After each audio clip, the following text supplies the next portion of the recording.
Supreme court ने election लड़ना बुनियादी हक करार दे दिया है। मफरूर होने की बुनियाद पर किसी को इलेक्शन लड़ने से नहीं रोका जा सकता। सेनेटर बैरिस्टर अली जफर की सुप्रीम कोर्ट के बाहर मीडिया से गुफ्तगू। सहाफ़ी के सवाल पर बताया कि पीटीआई की हिमायत से जीतने वालों को पीटीआई को ही ज्वाइन करना होगा।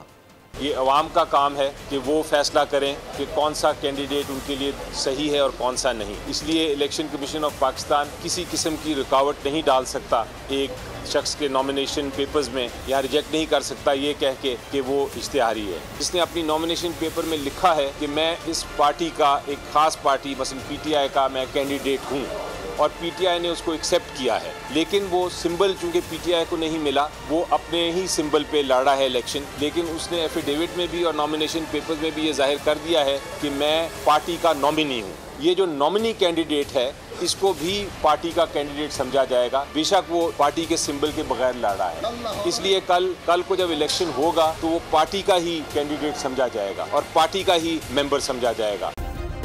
सब्सक्राइब करें और बेल दबाएं ताकि कोई खबर रह न जाए।